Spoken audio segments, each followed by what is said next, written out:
You don't hate your life, you just built something that worked, and now it probably feels a little tight, small, or misaligned. Outgrowing your life isn't a crisis, it's a transition. And if something in you knows that you're meant for more, this episode is for you. Choosing yourself is the most profitable decision you'll ever make in your life. Welcome to the podcast. This is Selfishly Made, and I'm your host, Melissa. So, ladies, 2025, okay, it's got us thinking about our goals, right? At least me and my dreams and my life. So, I can assume for the rest of us that we're all thinking about our goals and our dreams and our lives, especially coming off the end of 2025, and we've seen the girlies do the impossible. So, it's our turn, right? I would assume so. And so I want to kick off this episode with kind of what 2025 was like for me, and then kind of like what I'm looking forward to in 2026. We are pretty much at the end of January. And so this might be a little bit late. However, like New Year, New Me is still in full swing. And so why not?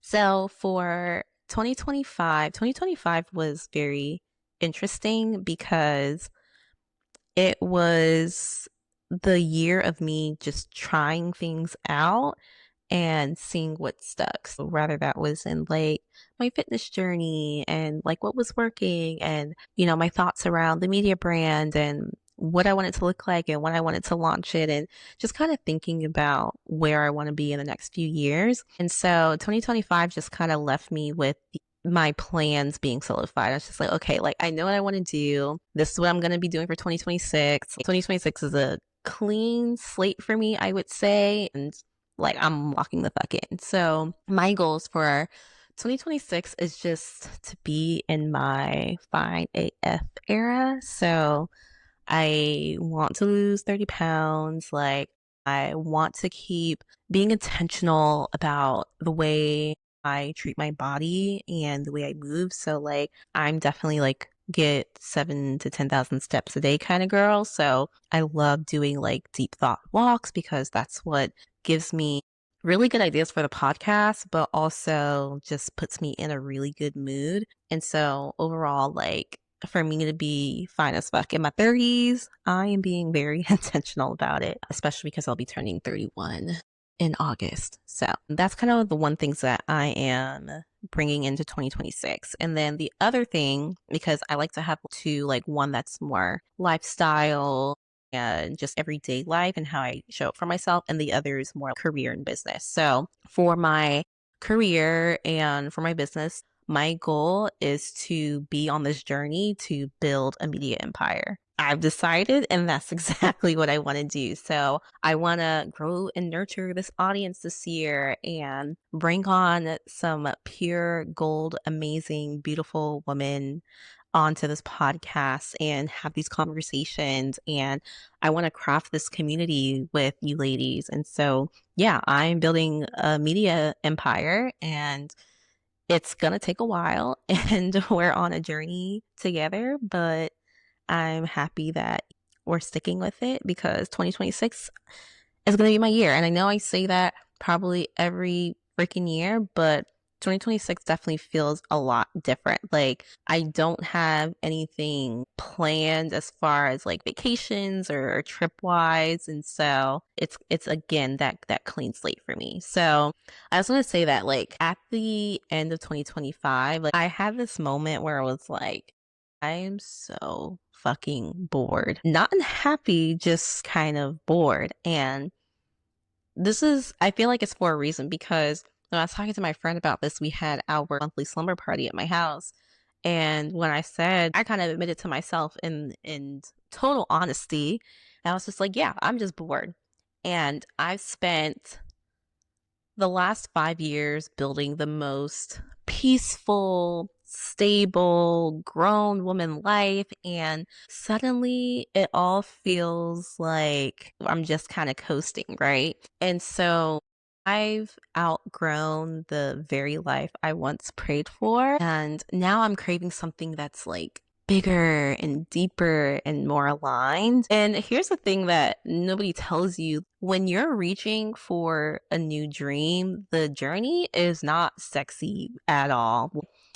I felt so many emotions off the back end of 2025 and the beginning of 2026, launching this media brand and the podcast. And everything has felt like total dissatisfaction, restlessness. Like I'm pacing through my house at night, being restless, not knowing how to sit down and having everything go crazy and spiraling out of control. And then like me questioning everything. Should I even do this? Even though nothing is like technically wrong. And so I've come to realize that we can't control how we're going to feel towards our own personal situations and our goals, but we can control what the hell we do next. And so I sat down with myself. I made decisions like, okay, we are filming today. We are editing today. We are launching this today. And trying to get out of this like perfectionism kind of vibe and just do the damn thing, like move, right? And so for my chronically ambitious girlies who need a little bit of clarity, I'm going to break down how to name what you want next and how to set the goals that you will actually commit to, and like how to move towards your new dream without burning your whole life down, because we don't want that. Okay. And so these are some of the tips that I live by, and they hit so home for me because, again, like I am that girl who is overly ambitious, but also like a perfectionist, and I don't want to do something until it feels right. And for me, in order for it to feel right, I need absolute clarity that this is what I'm doing and this is how I'm doing it. And so my first tip is to stop calling it dissatisfaction and just name it expansion, right?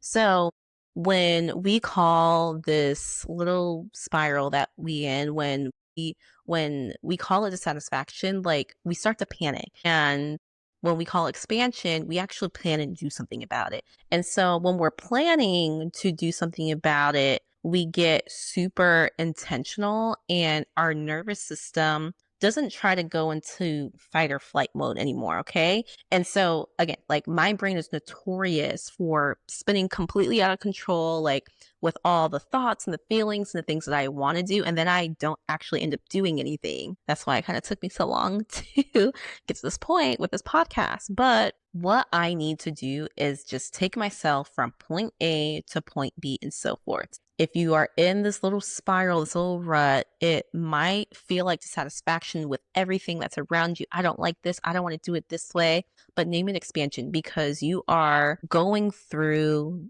I guess, process of elimination to find the clarity that you need to actually make a decision and move. Okay. My next tip would be to acknowledge the life that you've built and then the life that you want next. Because again, when we spiral, we can put ourselves thinking about the future too much instead of what's actually in front of us. And again, you can respect the version of you that built this life, and you're not betraying yourself or your past self for wanting more or anything. Like you're just graduating. And so, girl, give me the graduation cap and let me throw it in the air, because I feel like that's the most celebratory moment ever. And, you know, it's just the exciting part when we acknowledge the life that we have and the goals that we had and then the things that we want to build. And so when we sit down to build the life that we want and reach the goals that we want, like it just needs to be super clear. So for me, it needs to be intentional. It needs to be super clear. For example, like my goal for this year is to grow this community to 10,000 women. Okay. And that's like across everything, like across socials and the newsletter. I also want to increase my income. I have my personal number, which I feel like is going to take me a little bit time to reach. But again, that goal could be, I want to increase my income to 200K this year. And this is exactly what that looks like. And then, for example, like with this podcast, like I want to record and publish one episode per week. And with all of these goals, I set it and I just work backwards. I acknowledge, I was okay, like here is what I have currently. Here is where I want to be. That's point A, that's point B, and let's work backwards. So that leads me into my next tip, and that is to set a directional dream and not a perfect plan. I feel like when us ambitious ladies think about getting ourselves from point A to point B, it has to be the plan to the T and we have to follow it to a T.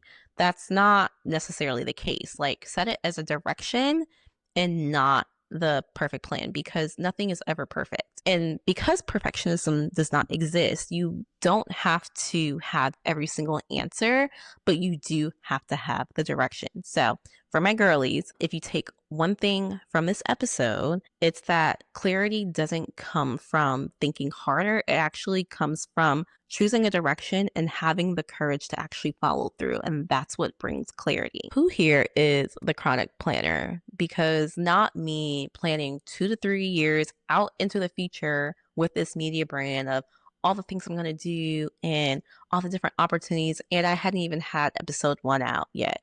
And so, like, that is my point. The one thing that will keep you stuck is having it all figured out in your head, but never actually doing anything about it. And so I feel like the perfect example is like the whole where I want to live debacle. And so I'm planning to move, and planning to move has opened a can of worms. And it's got me scrolling through Zillow for a home for me and my partner, and, where we would purchase it 5 years from now, and, where the supermarket is, or our commute to work, and how far the gym is. Like, I want to have it planned out so perfectly when current Melissa doesn't even make the amount of money to afford that said home, right? And so then I have to ask myself, like, what is the direction I need to put myself on in order to have this home that I see on Zillow that's super close to the gym and has the supermarkets right around the corner? And like, what can I do today to take one step towards it? And that leads me into the next one. So, tip 4 is to turn your macro goals into at least 2 to 3 micro goals. Okay. So, if your macro goal is, say, like make 200K a year, you don't manifest it, you just reverse engineer it. So, exactly what I'm saying, like point A to point B and working backwards. Not that I don't believe in manifestation. Manifestation is so powerful when done right, and it's gotten me very much far in the last 5 years.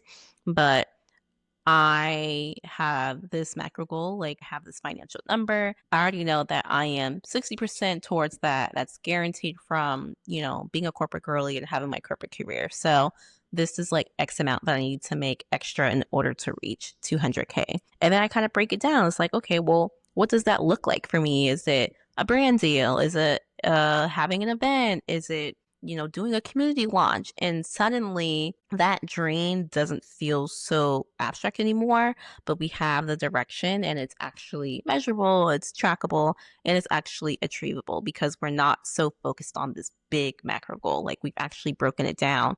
Your macro goals are meant to inspire you, but your micro goals is what actually moves you.